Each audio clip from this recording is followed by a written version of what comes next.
Hello and welcome to another Gunners in Africa match preview. It's the Aaron Ramsdale derby weekend. We play Southampton on Saturday. I'm pretty excited about this one. It's an opportunity to get more points on the board and score a lot of goals. We've had another wonderful week. It was a great performance against PSG. Unfortunately, we had other injuries as well. Julian Timber being taken off at half time. But Mikel Arteta said he should be available, or they will do more tests on them, him and Ben White. Tomiyasu is also closer to contention. But yeah, I can't believe that we have so many injuries in fullback areas. We have so many fullbacks, but we can't find fit fullbacks. And every time both Calafiori and Timber play, you feel like they are a minute from an injury.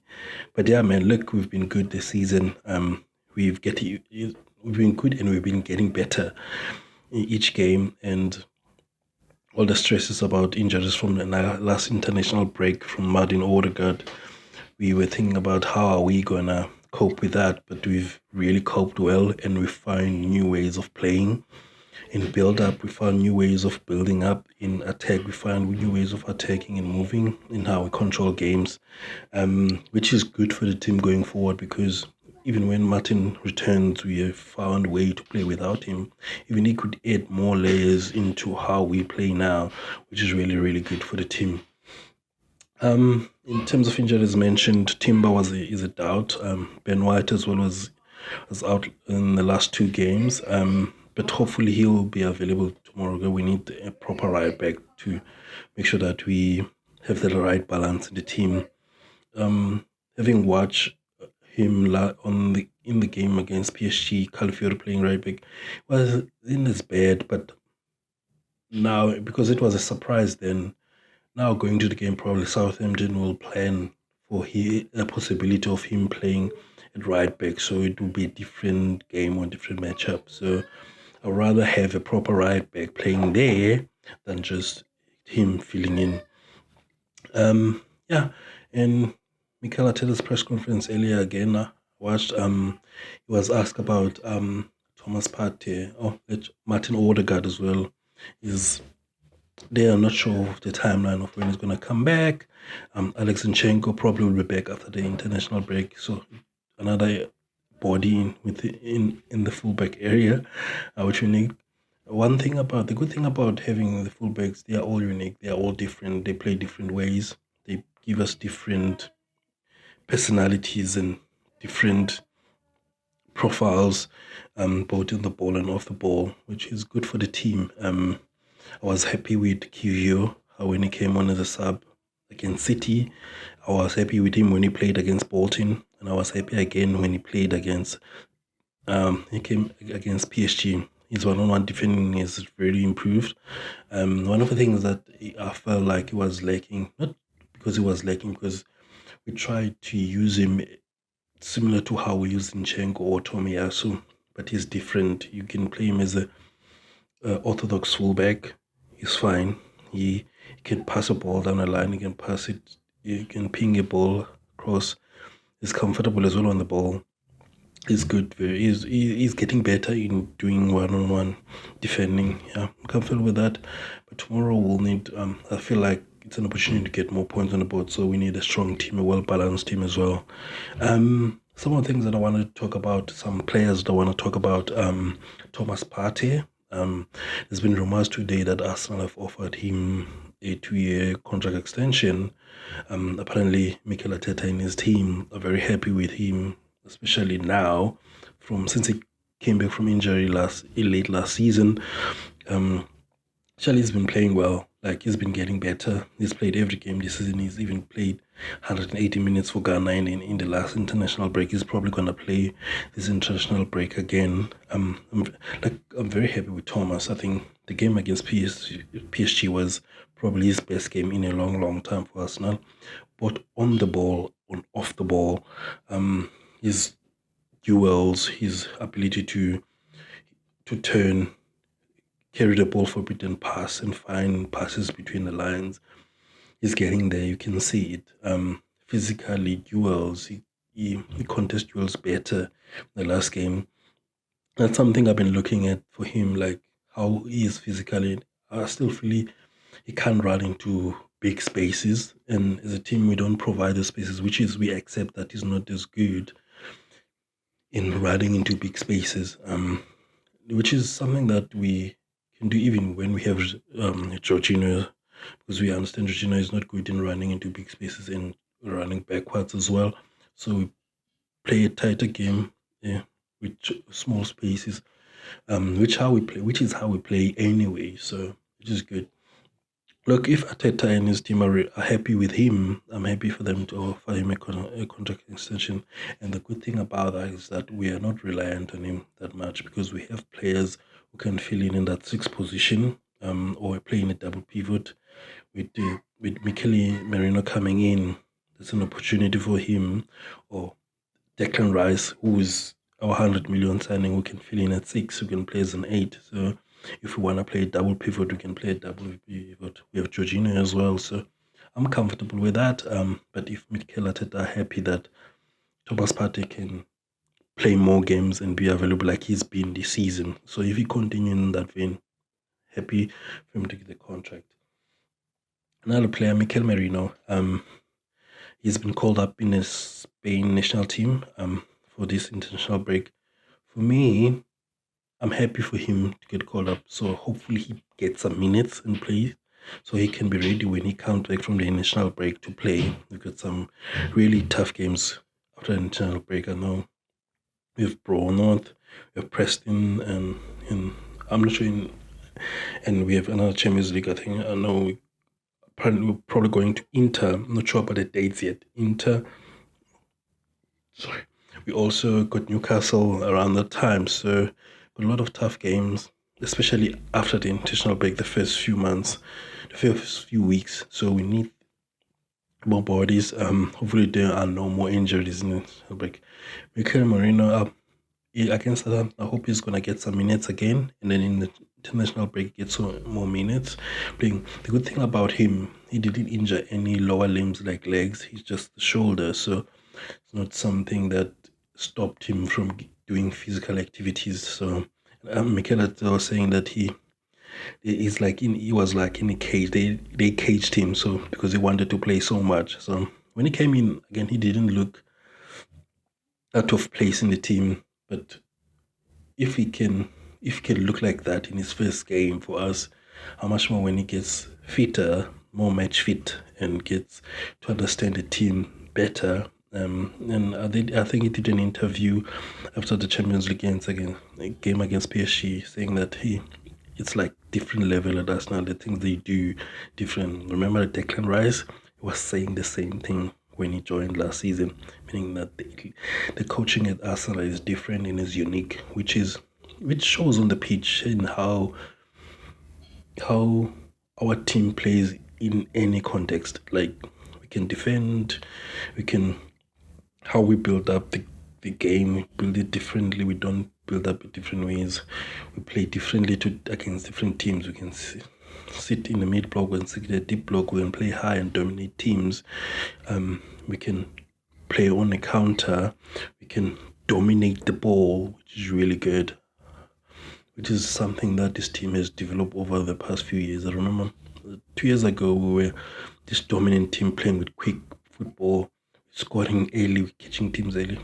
And then last season, we went that dynamic, quick team, but we're defensively stronger. So now, this season, it's like we are mixing all those things together and we win games.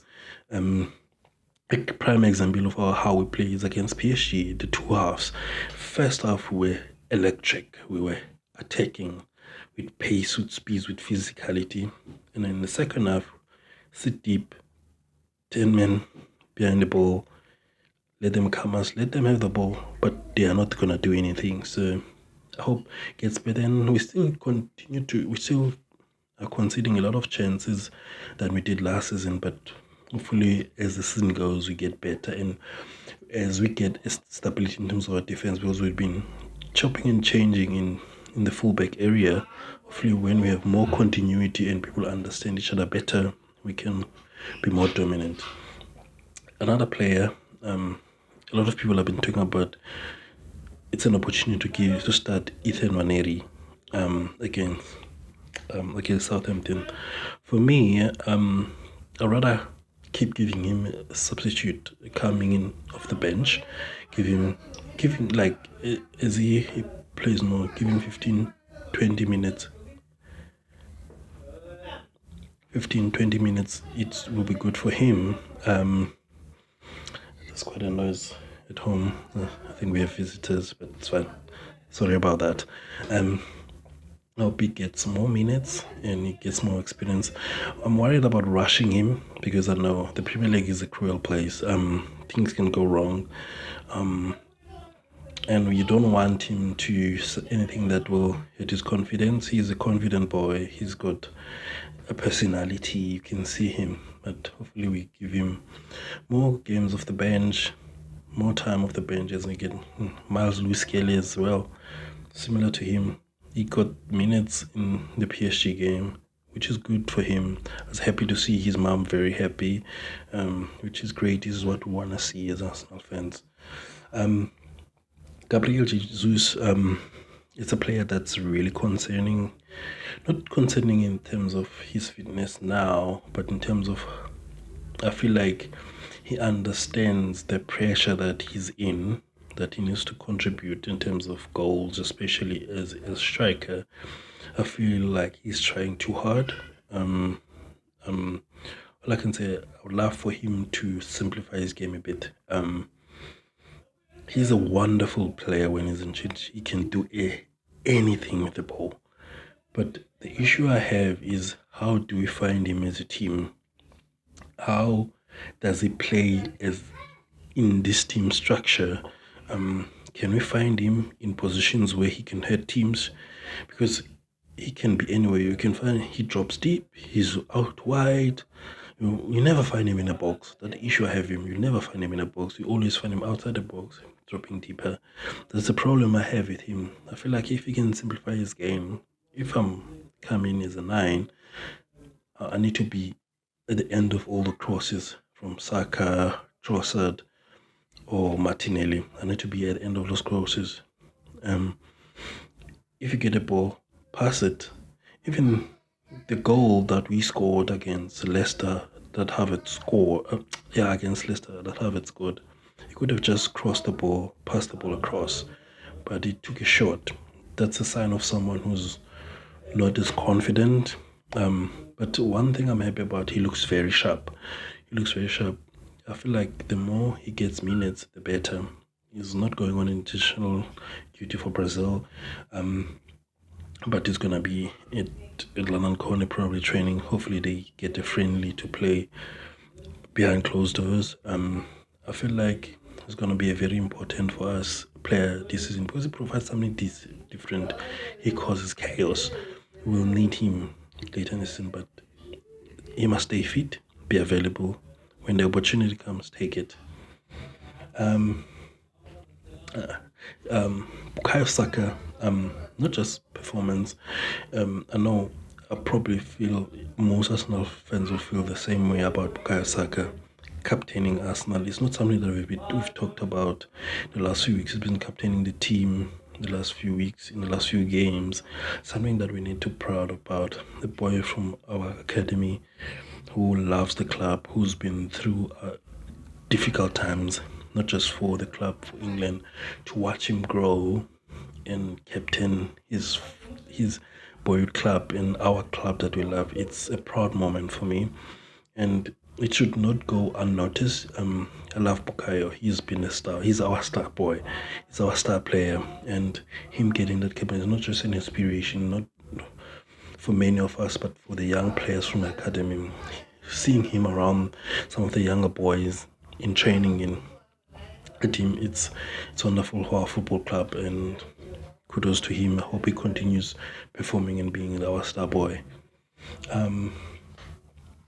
In terms of tactics over the last few games, especially the last 3-4 games, without the games without Martin Odegaard, those games, we the games that I accepted how, like, sort of understood how we play, because when we were without him is the Tottenham game, the Atalanta game, and the City games.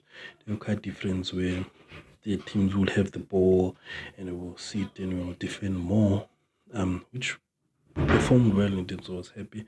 That was a different side of us. The concern I had was before the games that we knew we would dominate, we have more of the ball. The Bolton game, the Leicester game, and the PSG game, we showed different views of how we played. Our fullbacks, the use of our fullbacks, how we've built relationships within the team. I can count some relationships, the obvious one of Saliba and Gabriel, and then on the sides, the right and left hand side. On the right, Julian Timber, Bukayo Saka. On the left, Martinelli and Calafiori. In the middle, Thomas Partey and Declan Rice. Kai Havertz, the most important one, Kai Havertz and Leandro Trossard. This it showed, like, not only in terms of relationship, we had to find different ways of building our play. We sort of show you different faces. Sometimes you see Rice coming deep and getting the ball. You get him you get Raya getting to the centre back, or you play straight ball over the top to Martinelli, or you play to Kai Havertz to hold up. Chelsea was really good with showing different faces of how we play in terms of the build-up as well. And then we have Thomas Partey, his relationship with Julian Timber on the right, and how Julian Timber just creates space or opens himself as an option on a diagonal, so that Thomas Partey can pass to him. On the left-hand side, the relationship between Thomas Partey, Gabriel, and Calafiori. How when Calafiori goes forward, it's either Gabriel goes left wide and Declan Rice drops in, or Declan Rice will go wide and Gabi will stick in and Calafiori going forward, which is really good. And then his relationship with Martinelli and Trossard as well on the left-hand side is how he will come inside and Martinelli out wide, or he will go and stand outside.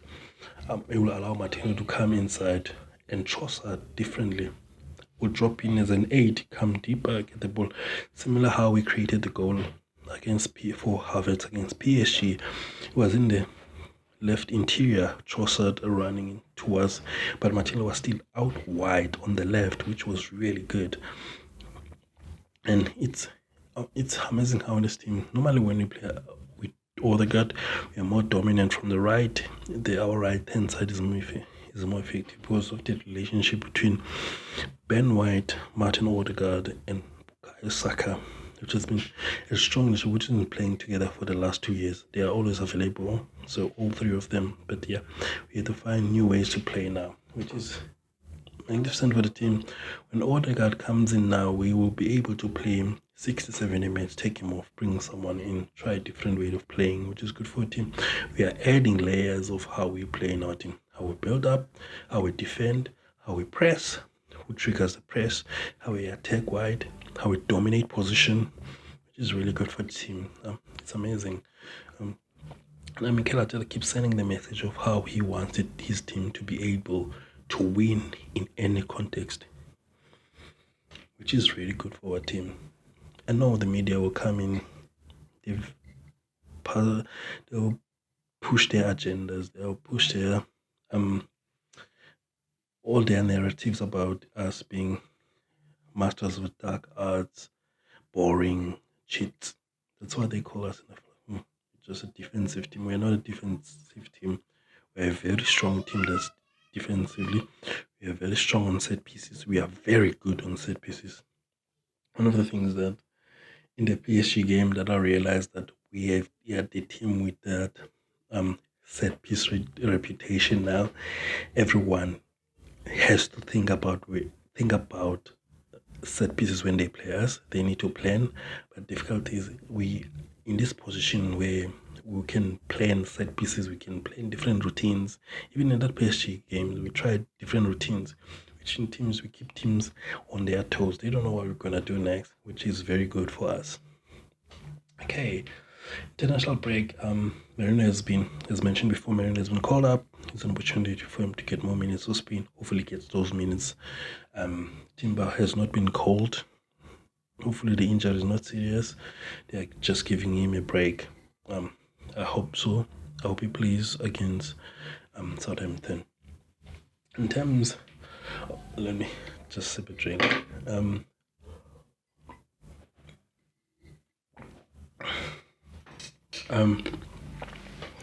On previewing the game against Southampton, I think I watched them against Bournemouth on Monday night. I was not impressed with their football. They are a team that tries to play beautiful football from the back, building up. They had some periods in the game where they passed the ball well, but that's not enough for me. You need to have courage, man. The quality, being able to fight in the game, being to be physical if you need to. Playing the ball from the back or being a passing team doesn't mean you don't need to be physical. I felt like when I was watching the game, they look like a championship team, but without the physicality. So I was disappointed in how they played, but no, disappointed for Aaron Ramsdale because I like Rambo. So he's coming in tomorrow with the team. I think the players to watch, it's him, probably, obviously him, Aaron Ramsdale, because he's gonna want to show why he wants to show us, prove something to us now. But hopefully he gets a wonderful reception from the fans. I know they will give him a nice reception because they loved Aaron Ramsdale. Then a kid that I like, Tyler Dibling, is an 18-year-old. He's really good. I watched him. The way he moves around the ball is, I think he's this generation of players in England that are really, really good. A very good player for an 18-year-old. He looks very good. I don't think he will be at Southampton for long. Probably someone will snap him up at the end of the season. He's a key player for them. In the last 5 games, they lost 4 and drew 1. The draw was against Ipswich, a fellow newly promoted side, meaning that they haven't been good. They play 4-2-3-1. Probably they will come with something different tomorrow. Probably a 3, because I think the coach Russell Martin, he used to play a 3-5-2 before, so he'd probably try that to cope with how we attack. And is physical, as mentioned before. I think we can dominate them in all aspects of the game. In keeping position, in physical on set pieces. It's a game that we need to be dominating. Like, continue how we were playing. See, on my team that I've selected, I sort of go on with the same team that has been playing the last 2 games. Team of Raya, Timber, hopefully is fit. Calafiore left back, the twin centre halves, Gabriel and Saliba, midfield Partey and Declan Rice, Trossard, Martinelli, Saka, and Havertz. If there's any changes, there'll probably be at fullback and right fullback. If none of our right backs are available, they'll probably continue with Calafiore at right back and give you a left back, meaning that, it's a midfield. I'm happy with the midfield. I don't think he will change the midfield. Thomas for them, brilliant. And then maybe Trossard or Jesus comes in. Someone, he can change people. Giving him time. And Ethan O'Neary coming in as well. Probably come in. I don't know, but I think he'll stick to the team that played against PSG. And we play on Tuesday and we play on Saturday, so it's enough days for recovery and preparing for Saturday. Look, I think we're gonna score a lot of goals tomorrow, 4 goals. I think Kai Havertz has been in great form. I think he scored in 6 straight home games. If he scores tomorrow, he'll probably break the record. I think Thierry Henry scored 6. I'm not sure he's gonna break the record or he's matched the record already, which says a lot about how good that guy is at home. Yeah, I'm excited about tomorrow. Hopefully, we score a lot of goals. Look, I've been going in this. It's been 25 minutes, huh? Amazing. Look, thank you guys for watching. Please like and subscribe. Hopefully, we win tomorrow. Come on, you Gunners.